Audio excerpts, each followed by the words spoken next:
Hi everything! Ay, mali. Hello everyone! Welcome back po muli sa aking channel. Nagkamali ako kanina kasi kakanood ko kay ano. Aliw na aliw ako sa kanya kay Miss Everything. Hi Miss Everything. How are you to find out? Hello everyone! Welcome back po muli, paulit-ulit tayo Ngayon gagawa tayo ng coffee jelly at saka dalgona coffee. Yung coffee jelly, masyadong marami. So, yung kalahati, yung iba nun, gagawin nating coffee jelly, yung pang dessert.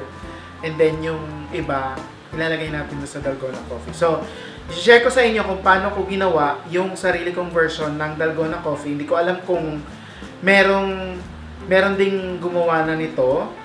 Basta meron ako sarili kong version. And effort yung paggawa talaga ng dalgona coffee. Lalo kapag wala kang hand mixer. So, share ko na to sa inyo. Samahan nyo ako, mag-start na tayo.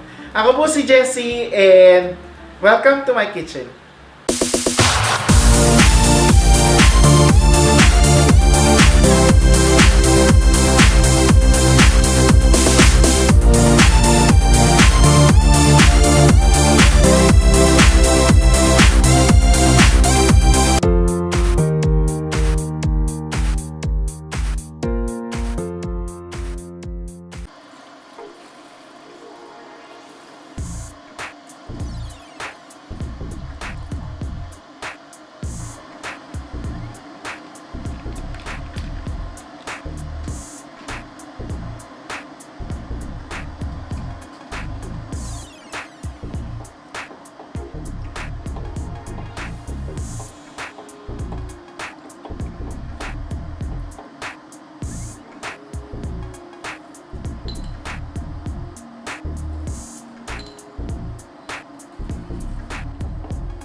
Okay, after nating magawa yung coffee jelly, pinapalamig pa muna natin yun.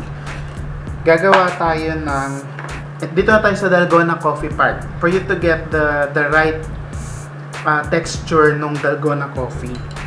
1:1 ratio lang siya lagi. So, kung halimbawa, you add 1 1 tablespoon ng coffee. So, dapat same din yung water niya at saka yung sugar. So, in this part, kukuha ko ng 2 tablespoon ng coffee, 2 tablespoon ng sugar, 2 tablespoon ng water. Yan. And then you just have to mix this well. Yan o.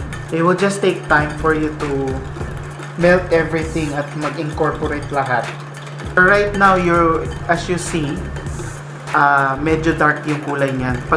Pag nakita mo yung, na-achieve mo yung right amount of texture niya for the dalgona, this will turn slightly brown para siya magiging foamy and lighter kapag ilalagay mo na siya doon sa milk.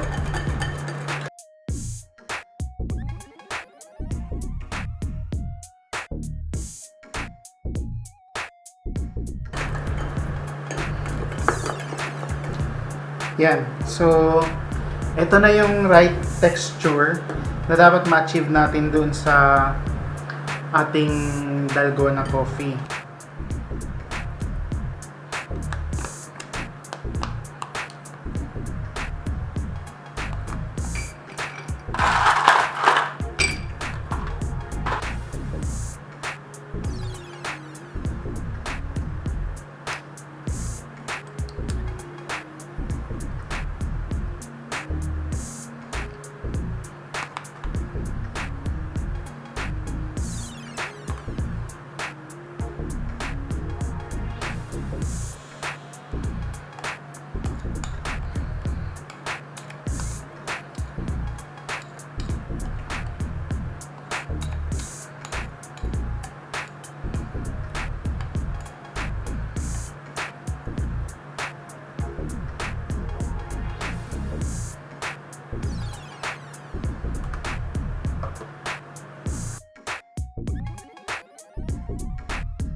Okay, ito na yung ating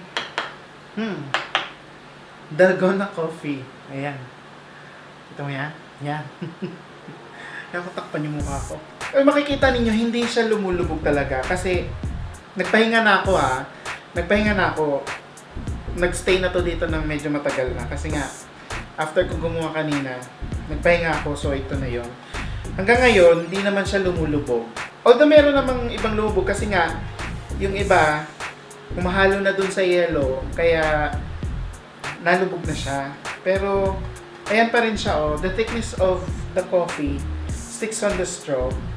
It's just a matter of finding a proper tool para gumawa. Huwag kayong tamarin kung gusto niyo gumawa ng ganito. Kasi, effort talaga lalo kapag wala kang hand mixer. The method I showed you, I just used whisk. Nothing else. Wala tayong hand mixer. Well, wala naman kasi talaga ako noon. Hindi pa tayo nakakapag-ipon. So, yun na muna yung whisk na muna yung gamitin natin. Harap. Walang tulugan na naman to dahil well, mahilig kasi talaga ako sa kape. Lahat ng klase ng kape, kapag basta usapang kape, iinumin ko yan. Kaya malamig, kaya mainit. Kaya ito, gumawa rin ako sa sarili kong version. So, soon i-share ko din. Meron pa kasi akong isang version ng dalgona coffee. Milkshake naman siya. So, i-share ko yun soon. Hindi ko lang alam kung kailan kasi medyo mahal yun. So, ngayong naka-quarantine pa rin tayo. Alam niyo naman, ang dami natin naiisip kung ano yung mga niluluto natin. So, try nyo na to. Na-mix ko na siya, oh. Try nyo na to kasi madali lang naman siyang gawin. Ang mahirap na part lang is yung paghahalo or pag-whisk nung coffee. So, just follow the ratio kasi yung iba din na nakikita ko sa mga social media, mali nga kasi yung pagre-ratio ng coffee, kaya anong dalgona, kaya ang ending hindi perfect, fail kumbaga. So yun lang. Sana nagustuhan nyo tong video natin for today, which is the coffee jelly and the dalgona coffee, which is highlighted one. So sana nagustuhan nyo siya, and please comment down below kung ano yung masasabi ninyo dito sa ating dalgona coffee. Don't forget to like this video as well, and please subscribe to my channel kung hindi pa kayo nakasubscribe, and share nyo na rin para makatulong tayo sa iba. So, I'll see you in the next video, guys. Maraming salamat po sa panonood. Hanggang sa susunod, ako po muli si Jessie, and you guys have a good day. God bless. Bye-bye. Ayan, bubbly na siya. Sarap.